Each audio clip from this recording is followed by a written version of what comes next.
Maybe one last thing with the visitation. You have the sort of visit respectfully. We have other campaigns like Don't Die Today. Does anybody know that one?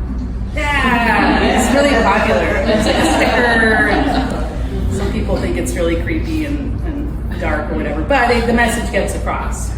So we have now a really robust preventative search and rescue program that prevents, the idea is you're preventing people from getting lost or injured or running out of water by deploying rangers at trailheads and giving better advice and encouraging people to turn around if they're just not prepared.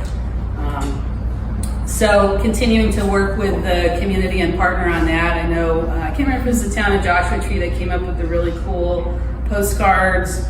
Or like pink and purple. And Coyote Corner.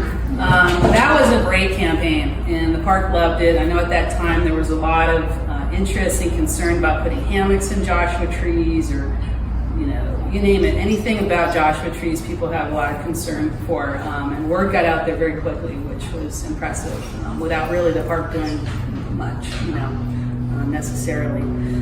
Today, the park is still working on our Recreate Responsibly campaign. If anybody subscribes or follows us on Facebook and social media, our digital media folks are really good. I personally like to brag about them. I think they're really good. They put out great content. They have good visuals. They're funny. So that's been a great tool for us. But I think right now, kind of what we're shifting to is a little bit more in person if we can. How can we really directly connect with the communities and the people who are new coming out here and buying property, living right on the park boundary. Now the park is in their backyard. What did they know about fire prevention?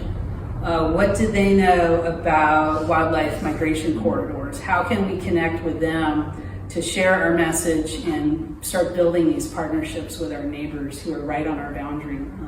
Boundaries are these artificial things, right? It's just like a line on a map, but the park remains a very vulnerable in some ways, especially around our perimeter. If we have people that aren't aware that you can't take a dirt bike up into the park. An open wash, we all know an open wash looks like, hey, this looks like a good place for me to go. And they may not see our boundary fence there. How can we get the education out there, the messaging to prevent that?